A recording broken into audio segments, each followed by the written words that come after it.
सभी को राम राम, नमस्कार। मैं हूं पीके अग्रवाल। आप देख रहे हैं टूथ प्लस। साथियों, आज बात करेंगे अभी हाल में चीन में हुई एससीओ मीटिंग की, जिसमें हमारे प्रधानमंत्री नरेंद्र मोदी भी शामिल थे। एससीओ एक दुनिया में दूसरे शक्ति केंद्र के रूप में उभर रहा है। अभी तक दुनिया में एक ही पावर सेंटर था, अमेरिका, जिसके इर्द गिर्द दुनिया घूमती थी। अब यह दूसरे शक्ति केंद्र के रूप में उभर रहा है, जिसमें रूस और भारत भी चीन के साथ हैं।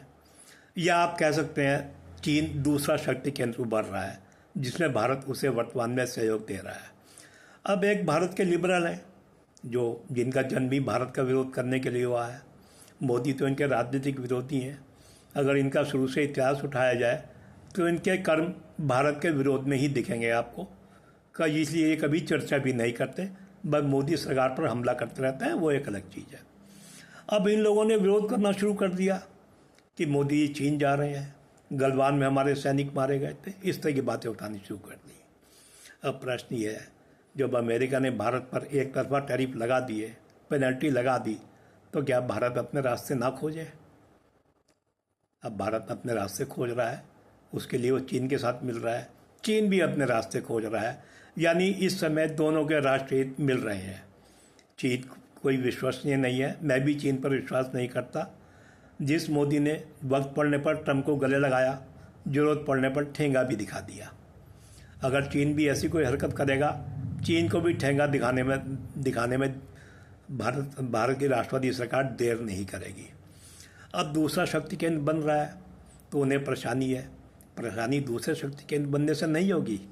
वो तो लिबरल एक तरह से अमेरिका का समर्थन भी करते हैं, वो चीन का भी समर्थन करते हैं।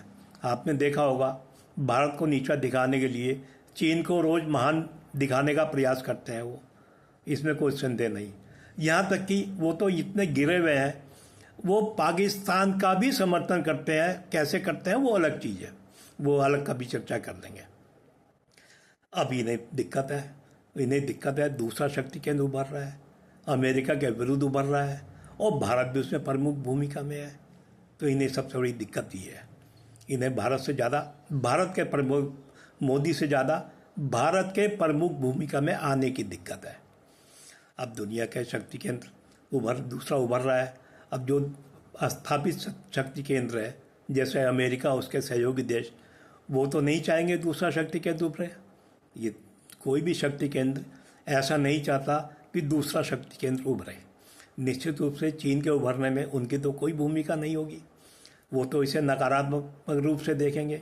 हो सकता है कल को यूनाइटेड नेशन पे भी खतरा पड़ जाए इसके उभरने से, IMF पे भी खतरा पड़ जाए, वर्ल्ड बैंक पे भी हो जाए, यहाँ तक कि पूरी पश्चिमी संस्थाओं पर खतरा पड़ जाए। ऐसा हो जाए तो कोई आश्चर्य नहीं होगा। लेकिन इन्हें दिक्कत है भारत से कि भारत क्यों शक्ति केंद्र का अंग बन रहा है। अब इस शक्ति केंद्र को जो दुनिया में जो देश है, जो दुनिया को मल्टीपोलर देखना चाहते हैं, वो तो किसी भी नए उभरते शक्ति केंद्र का स्वागत करेंगे। जैसे आज चीन का हो रहा है, तो ये दूसरा शक्ति केंद्र बन रहा है। हो सकता है अगर भारत में राष्ट्रवादी सरकारें रही, मोदी जैसे प्रधानमंत्री रहे, तो 5 या 10 साल में भारत खुद एक बड़े शक्ति केंद्र के रूप में उभरे। ये कोई बड़ी बात नहीं है। कम से कम सेकुलर सरकारों के दौर में तो नहीं उभर सकता। सेकुलर सरकारें तो पिछलग्गू होती हैं, चाहे वो अमेरिका की पिछलग्गू हो, चाहे वो चीन की पिछलग्गू हो, या पाकिस्तान की पिछलग्गू हो। ये काम तो राष्ट्रवादी सरकारें कर सकती हैं। हो सकता है 5 या 10 साल बाद भारत एक बड़े शक्ति केंद्र के रूप में उभरे, तो भारत का साथ कौन देगा? निश्चित रूप से चीन तो नहीं देगा। जो नया शक्ति केंद्र बन रहा है, वो क्यों चाहेगा कि मेरे बराबर में एक शक्ति केंद्र और उभरे। अब भारत का साथ देने वाला कौन हो सकता है? जो वर्तमान शक्ति केंद्र हैं, जिनका प्रभाव यदि कमज़ोर हो गया, ये कोई चाहेंगे दूसरा शक्ति केंद्र उभरे चीन के अलावा? या दुनिया में ऐसी ताकतें जो चाहती हैं दुनिया मल्टीपोलर हो, वो भी भारत के साथ होंगी। यानी भारत सरकारों की रणनीति पे, कूटनीति पर, विदेश नीति पर तय करेगा कि भारत कब शक्ति केंद्र के रूप में उभरता है, उसकी क्या शक्ति होती है। शक्ति तो भारत की लगातार बढ़ी रही है। डिफेंस में हम ऑपरेशन सिंदूर में देख चुके हैं, चौथी इकोनॉमी बन चुका है, तीसरा बनने जा रहा है। आपने देखा होगा इलेक्ट्रॉनिक चिप के फैक्ट्रियाँ लग रही हैं। पहली चिप मोदी जी ने जारी कर दी जिसका नाम विक्रम है, इसमें शक्तिशाली बन रहा है।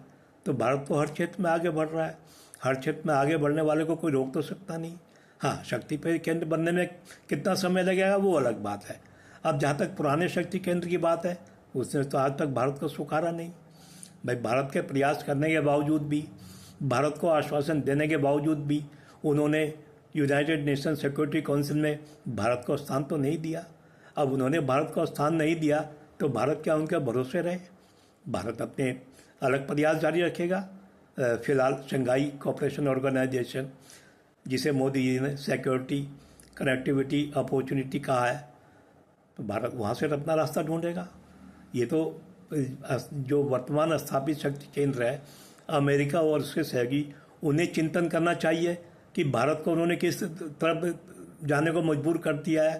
पहले तो आपने भारत को सिक्योरिटी काउंसिल में अस्थायी सदस्यता नहीं दी, फिर आप भारत पर लगातार टैरिफ पर टैरिफ लगाए जा रहे हैं, ये जानते हुए कि आपके पास भारत के सवालों का कोई जवाब नहीं है। और जैसे मोदी जी ने कहा, आप भारत के डेयरी सेक्टर में, एग्रीकल्चर सेक्टर में आना चाहते हैं, उसका भी आप कुछ नहीं बोल रहे, क्योंकि आप चलते हैं साजिश पर। तो आप समझें, इन चीज़ों को देखें तो आप समझ गए होंगे।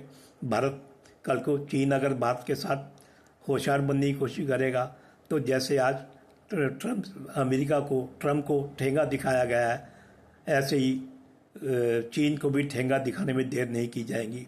भारत आज कमज़ोर राष्ट्र नहीं है जिसे आज कोई दबा सके।